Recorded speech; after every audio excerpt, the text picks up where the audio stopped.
Am I the a-hole for waiting for the child support agency to take my money instead of paying custodial parent directly? I was paying my child's mother directly at $600 a month, on time every month. Still, she would barely let me talk to my child and refused to let me see her, ever.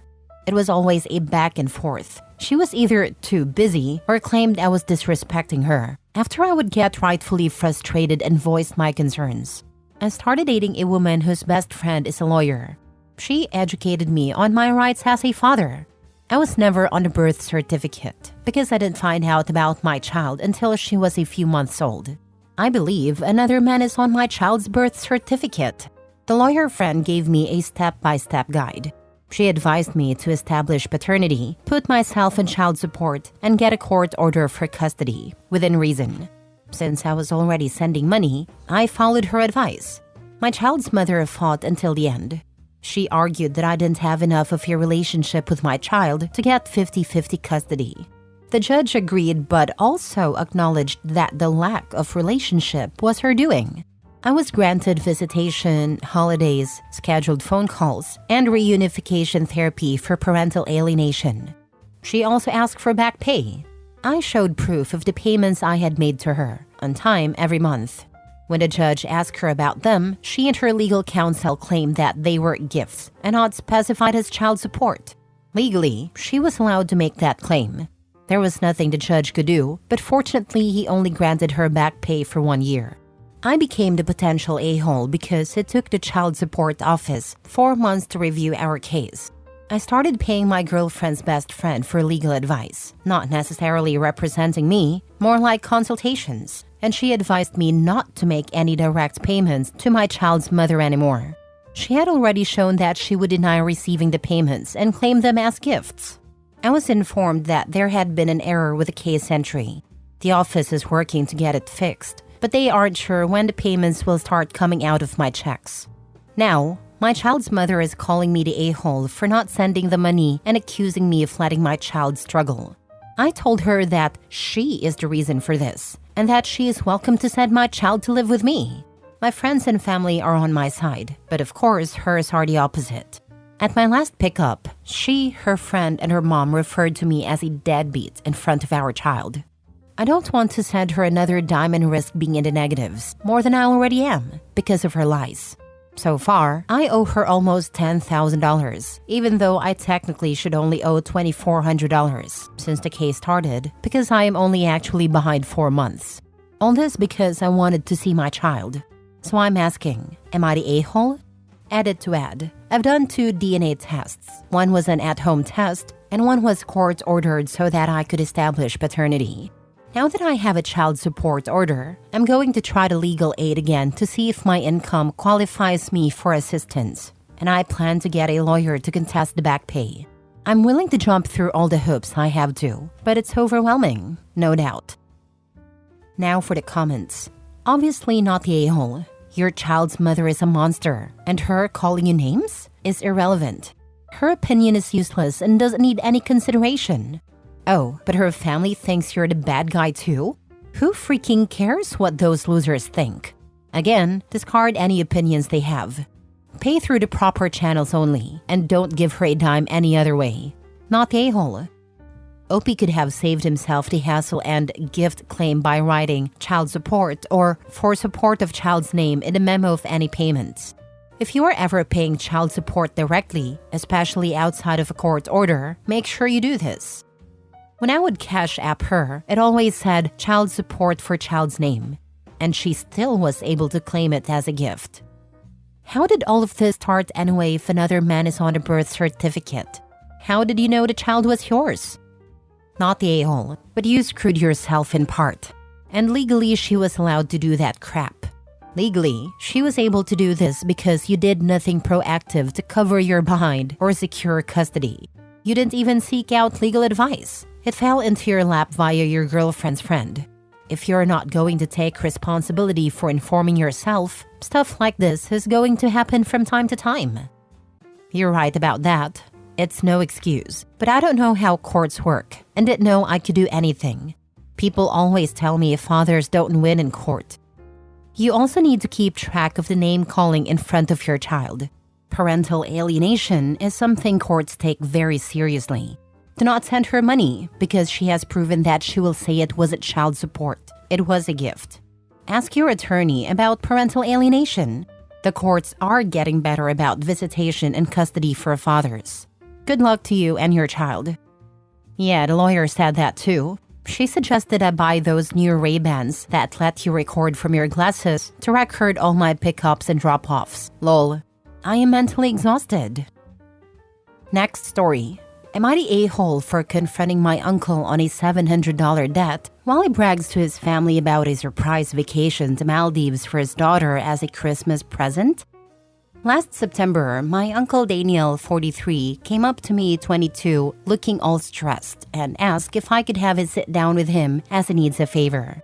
He began to speak on how he was really on a rough financial spot, and he really had nowhere to turn to, as he didn't have anyone to ask for a loan from and I was the only one left available.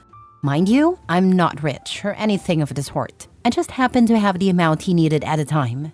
According to him, it was a serious situation that he couldn't approach or tell other guys in the family, and the issue needed to be addressed soon. Without better judgment, I lent him the cash after much insisting from him. We agreed on payment before December, and I didn't even ask for any interest on it. With lots of hugs and words, he took it and gave me his word on paying it. Fast forward and we are now at Christmas dinner at my grandma's house, and all that time I didn't give him any reminders or a checkup. I assumed he was late or something, and he would let me know why at Christmas dinner, because the larger family meets every year for that. He also didn't call or say anything to update on his situation, and I just had to trust all was well. Now on a related side note for later, my cousin AITAH, 20, Daniel's daughter, recently underwent surgery a while back, as she really had it tough for the whole of last year, while she recovered from a traumatic back injury from an accident. Everyone was enjoying their meal and suddenly my uncle stood up at the dinner table and called for attention for a speech. He began to speak on how his business took a really huge boost, and long story short, how he has just cashed in a large profit from some deals. He looked at AITAH across the table and took out some brochure with some resort-looking location and said it was a gift to her for her tough recovery from the accident. All I could see was AITAH visibly crazy excited. Someone asked what it was exactly, and Daniel said he was planning on taking AITAH and the rest of his family to Maldives as a celebration on AITAH's accident recovery. Everyone was now happily cheering AITAH on her gift, as it seemed it was something she always wanted to experience. You can afford all that, but not repay my debt which you haven't said anything on? The words just slipped out of my subconscious mind as I looked at him straight in the eye. His words were, "Why are you talking about that now of all places?" Now I was mad. I reminded him in front of everyone on the exact amount, and I told him the fact on how he wasn't even communicating on repaying it. The entire family was in shock with dead silence, as my mom hurriedly changed the subject to avoid an escalation of the situation. Later on in the evening, my aunt, grandma, and some cousins began to lecture me on how I ruined AITAH's moment after her struggles and embarrassed my uncle in the process. They leave in a week, and he still hasn't paid or mentioned anything on the debt. Am I the a-hole for ruining the moment and asking for repayment? Not the a-hole. Never loan money to family because they are never going to pay you back anything. Your uncle sucks, and you should feel free to talk crap to his face until he pays you back, which will never be. Yeah, never again. Especially him, he still hasn't addressed anything. If he had said something, maybe I wouldn't have said anything at dinner. I see why he didn't go for help to any other person. He never intended to pay you back. That's why he wanted it secret. I am sorry. Not the a-hole. This situation came about because of him and his choices. At worst, you're a justified a-hole. Stop assuming. Start being assertive. Become more vocal about expecting payment and issue a deadline. Tell your family you heard their concerns, but at present, you need that money back. And this is your repayment for doing a good deed for a family member? Yeah, I'll be better at communicating. I see where I could have done better on my part. Thanks for that. Not the a-hole. His a-holeness, especially in still not paying, that's a send the Venmo now moment, overrides everything else. I would say have some grace with your family, cause yeah, not best timing on your part, but I think it's 100% understandable. I agree now I was maybe bad with the timing. I should have controlled myself on that. Next story. Am I the a-hole for blowing up at my brother for not paying rent while partying every weekend? I, 28 female, live with my younger brother Jason, 25 male. We moved in together about a year ago after he broke up with his girlfriend, and I thought it'd be nice to help him out. At first it was fine, actually kind of fun having him around, but now I'm at my wit's end. When we agreed to live together, the deal was simple. We split the rent and bills 50-50. Jason's job isn't amazing, but it's enough to cover his share, or at least it should be. But since day one, he's been late with rent almost every month. Sometimes he doesn't pay at all, and I always end up covering for him because, obviously, the bills have to get paid. He always swears he'll pay me back soon, but it never happens. My savings are practically gone at this point. Meanwhile, Jason is living his best life. He goes out every weekend, sometimes Friday and Saturday, hitting up bars and clubs with his friends. He buys expensive clothes, eats takeout from fancy restaurants, and even recently got himself a new pair of designer sneakers. But when rent is due, he magically doesn't have it. The final straw was this past weekend. After working a 12-hour shift, I'm a nurse, so my job isn't exactly easy. I came home and found Jason getting ready to go out with friends. I asked him about rent, and he brushed me off, saying he'd sort it out soon. When I pressed him, he got annoyed and said I was always on his case and that I needed to chill. He even had the nerve to tell me, "You make more money than me anyway, so what's the big deal?" That was it for me. I told him I wasn't going to cover for him anymore, and if he didn't pay his share of the rent next month, he'd need to move out. He got defensive, called me heartless, and accused me of not supporting him as family. He stormed out and hasn't spoken to me since, but I know he's been texting our mom, complaining about how unfair I'm being. Mom thinks I should be patient with him because he's still young and figuring things out. But I'm not sure how much more I can take. I love my brother, but I'm so tired of being his safety net, while he refuses to take responsibility for anything. So am I the a-hole for giving my brother an ultimatum? Or am I being too harsh? Now for the top comments. Not the a-hole. You should have given your brother an ultimatum a long time ago. It's disrespectful towards you for him not paying his share of the rent. You did the right thing. You are right. I should have given him an ultimatum a long time ago. He is an a-hole for living his best life and not paying his part of the rent.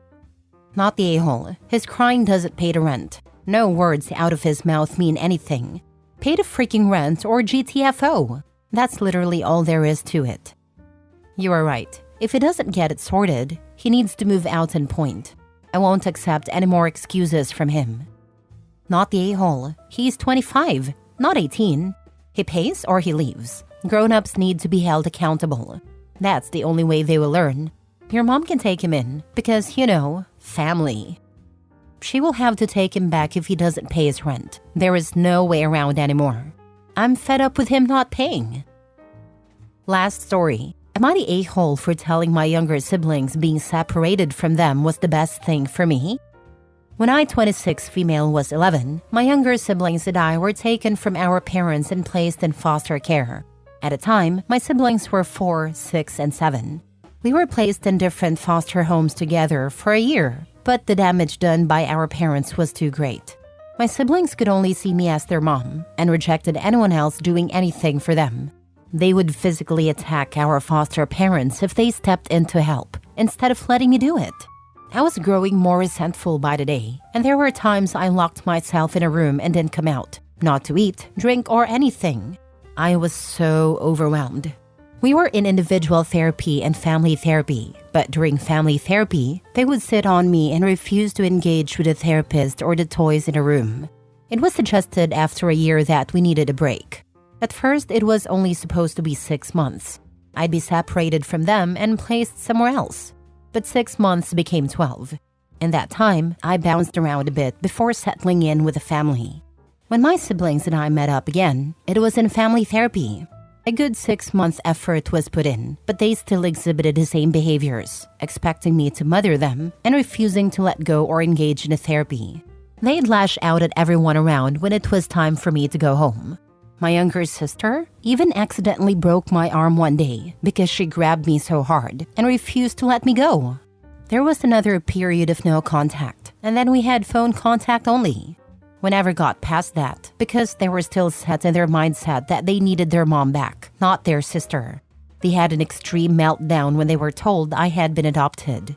There was no contact for years. Even when I turned 18, I decided to focus on bettering myself, healing, and working toward my future, rather than trying to have a relationship with my siblings again. Last year, they reached out to me after they all aged out of foster care.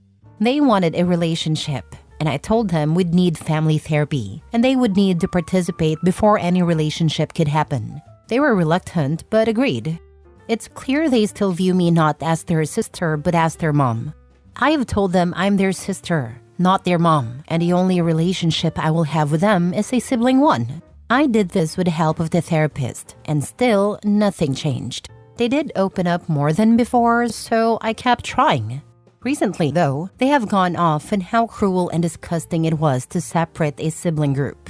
They said it never happens, and that the system should be ashamed. They wanted my thoughts on it for a while, and I said mine were different at first. But as they became more vitriolic, they asked how I could see it any differently and why I didn't sue the state for separating us. A couple of days ago, I told them that being separated from them was the best thing for me. It allowed me to heal, grow, and have a small childhood with what little time I had left. I told them I was sorry it was rough for them, but I needed to not be weighed down by the expectation and demand that I be a parent when I was just a little girl. They hate me for what I said and told me I should never have voiced it out loud to them. Am I the a-hole? Your feelings are valid, and you were honest about your experience. It's heartbreaking that the separation was necessary, but it seems like it was crucial for your survival and healing. While your siblings have a right to their own pain, you also have a right to express yours and establish boundaries. You're not their parent, and it's okay to make that clear. Therapy is still the best place for these conversations, and continuing to insist on it is a wise choice.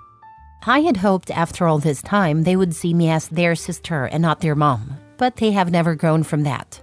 I guess because they never put the work into trying. I hate that for them too, because they're stuck at the ages we were taken in so many ways, and that's awful. Ultimately, the cause of all this is our biological parents. Not the a-hole. Sounds like your siblings need individual therapy that they are not seeking. It does not matter that they are your siblings. Do what is best for you.